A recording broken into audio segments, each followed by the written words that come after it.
Okay, for our final segment on this Wednesday afternoon, we are going to do what we like to call top fives.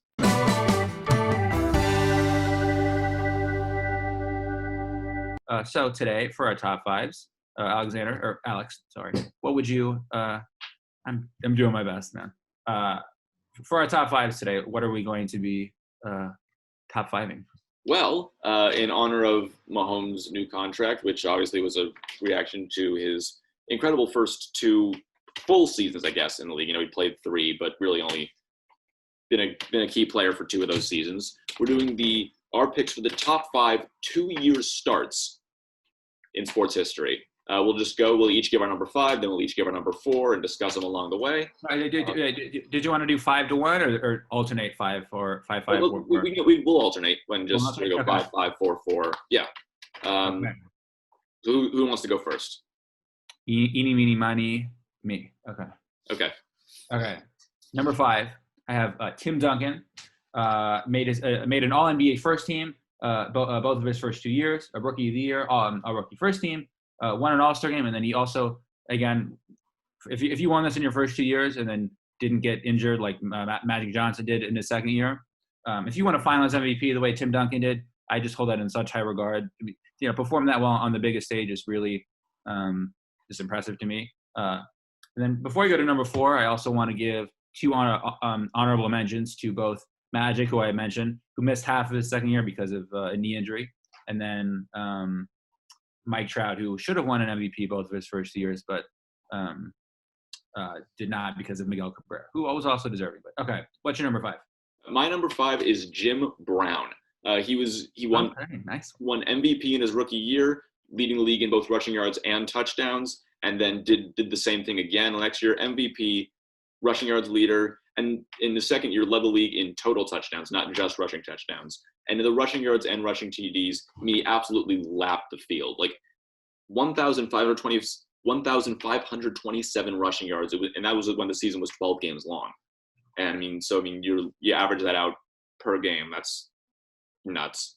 And then he had 17 total touchdowns that season. I think the next highest person had like 8 or something.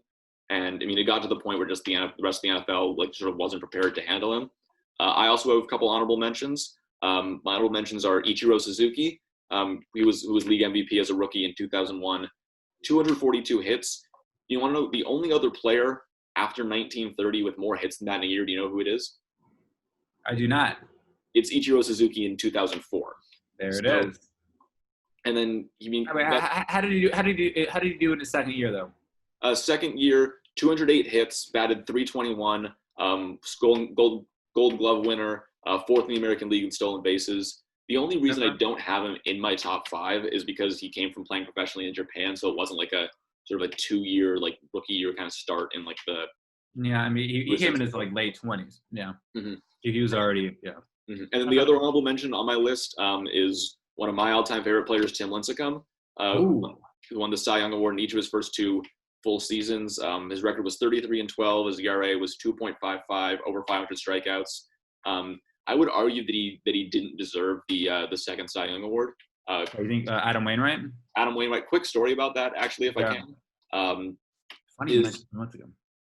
Every summer, with the exception of this year, my family goes on vacation to Maine, and there's this baseball card store up in Maine. That was owned by Chris Carpenter's uncle. And, oh wow! And the year after Lincecum won the second Cy Young, when we were up there, we visited the store, and Chris Carpenter's uncle told us that Tim Lincecum had texted both Chris Carpenter and Adam Wainwright saying, "You guys deserve that more than I did." And I agree. I think Adam Wainwright should have won. Adam Wainwright actually got more first place votes, but Tim Lincecum got more of the sort of farther down ballot votes and picked up the award. And that's kind of the reason I didn't put him in the top 5 was that I felt like the second Cy Young Award. Well, so I guess you had some insider info that I didn't have. Yeah. Because next on my list was Tim Lincecum. There you go. Wow. Okay. Well, maybe I wish I would have known that info, but that's okay. Again, only player ever to win the Cy Young, in his first 2 seasons. I think he's unique, obviously, because the rest of his career was mediocre and then terrible. He was so just like the electricity that he just oozed off of him, that he oozed off of himself rather, was just so unlike anything I've ever seen from a pitcher. Again, we were talking last night as we were preparing for this podcast. I mean, I thought outside of Steph and Clay that no Bay Area athlete has gotten as much love as he has during our lifetime. And I'm sure people might listen to me now and be like, Tim Lincecum, like, what did? By this point, his name is probably so far forgotten in the, in the pantheon or in the depths of baseball history. I'm sure a lot of East Coast fans might even forget how good he was. But man, I mean, he was on a Sports Illustrated cover. About how there was all this stuff about how he could throw 98 miles an hour, even though he had like such a huge leg kick. His body had such a torque to it. And man, I'm not even a Giants fan like you are. Let's go Oakland, but I could not help but root for that guy. He's one of the most exciting athletes I've ever watched. So, and like I said, to be the best pitcher in baseball, both of your first two full seasons is like really unprecedented. And only one guy is Fernando Venezuela ever won as a rookie. So, yeah. What did I say? I think you said Venezuela. It's Valenzuela. Sorry, Valenzuela. Yeah. See, this is my folks. Make sure your handwriting is neat when you take notes. Anyways. For number 4, I'm actually going with someone who was on your honorable mention list. I am going with Mike Trout at number 4. Nearly won AL MVP as a rookie. Arguably deserved it. Probably would have won it if Miguel Cabrera hadn't put up a Triple Crown season. And then finished second behind Miguel Cabrera the following year as well. His wins above replacement, or his WAR, was higher both seasons. I mean, across his first 2 seasons, I'll just give you the numbers. Batted .324, 57 homers, 180 RBIs, 82 stolen bases, 238 runs scored, and his WAR across those 2 seasons was 19.4, which if you don't know WAR, that's absurd. Like, that is 2 MVP caliber seasons. I mean, back to back. And those are his first 2. I agree. He should have won the award both years. He should probably be like a 5 or 6 time MVP. Oh my gosh, if he's coming in the top 2 every year except for one, and that was when he broke his hand. I mean, honestly, other than the Josh Donaldson year, and probably you could argue that Mookie should have won it last year, but maybe with the exception of 2 or 3. I mean, I agree. He's deserved it almost every year. But I don't know, because he didn't actually win the awards. I was like, man, I don't have a collection to point to. But you're not wrong. I can't say that you're wrong either. Mm-hmm. Who do you have at number 3?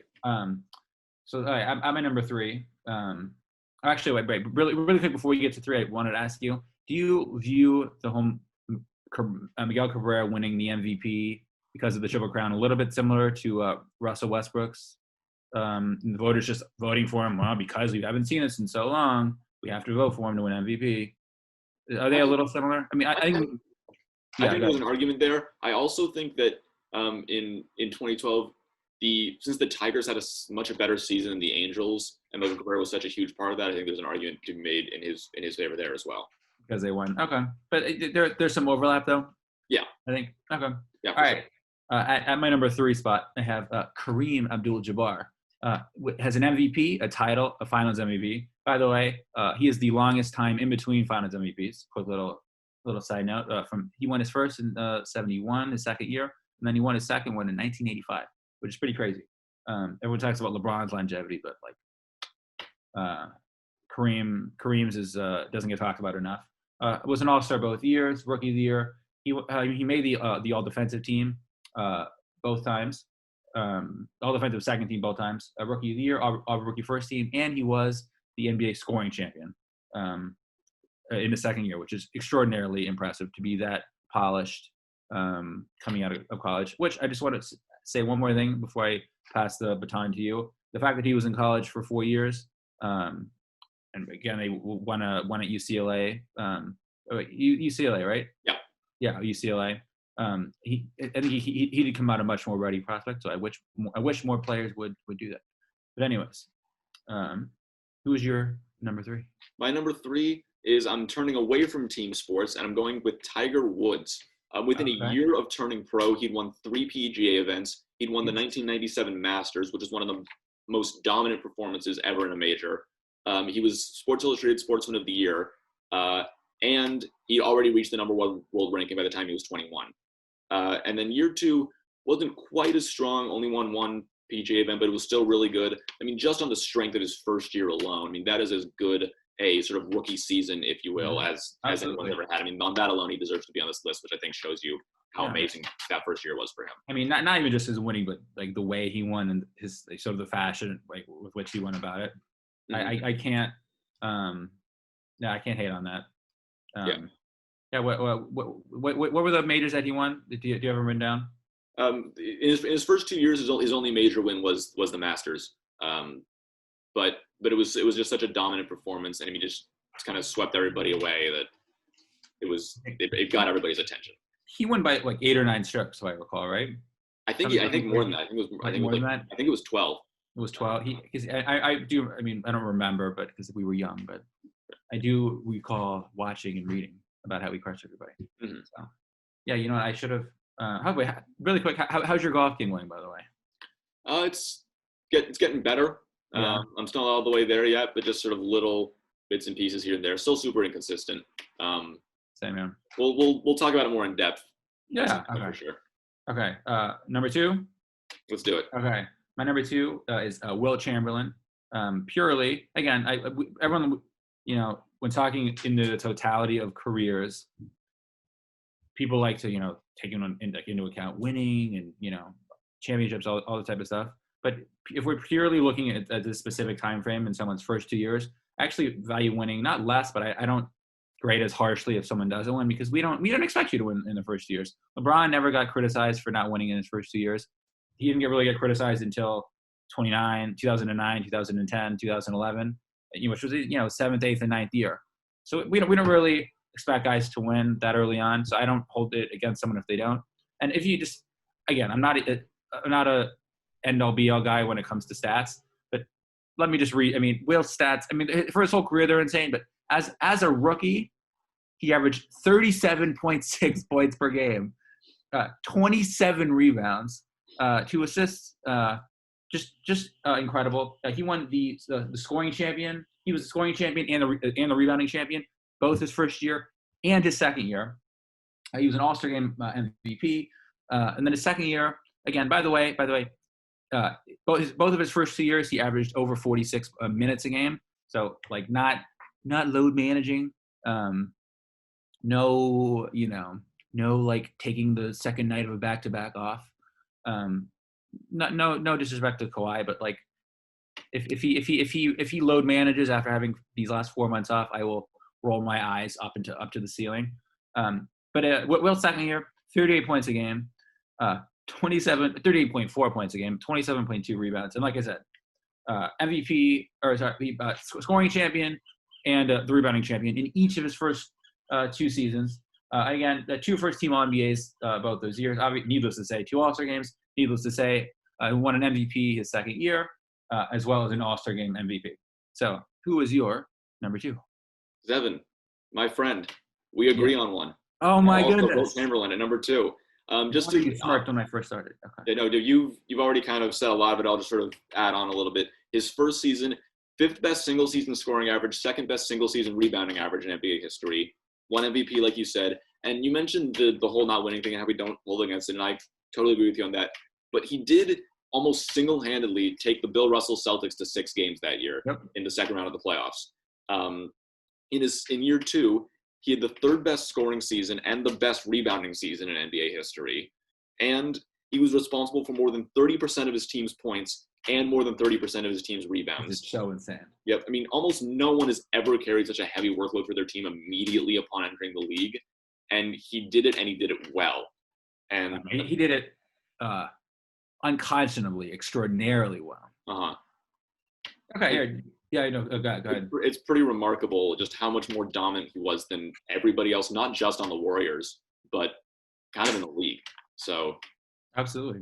All right, do you want to give your number 1 before me, because in case we have the same number 1 also? Let's do that. All right, number 1. Can I get a drum roll? I'm going with Wayne Gretzky. Ah, man, me too. Go Yeah. ahead. Yeah, I was gonna wait, but yeah. Okay, Go yeah. I'll ahead. just also add a few things. Like, just this is one where just the numbers speak for themselves. 301 points, 195 assists, 24 playoff points in 12 games. Won the Hart Trophy both years. Won the Art Ross Trophy in his second year. Tied for it the first year, but lost it on like a technicality with Marcel Dion. Well, because he scored more goals. So if you sign Exactly. Wentz, you can give it to score more goals. That's exactly what happened. So then, I mean, he was already the league's most dominant player the second he entered the league. He was obviously the most hyped prospect of all time, and beyond lived up to it within his first few years. He broke the record for most points in league history, which he went on to break in his second year. The thing that I think is most noteworthy, he won the MVP in his first and his second year. So he won 2 MVPs his first 2 years. Those 2 were the first of 8 straight MVPs. And I know we're not grading for what comes after, but the fact that he was that elite right away speaks volumes. Again, having 2 of the top 30 total points seasons in NHL history in your first 2 years is tremendous. It's incredible.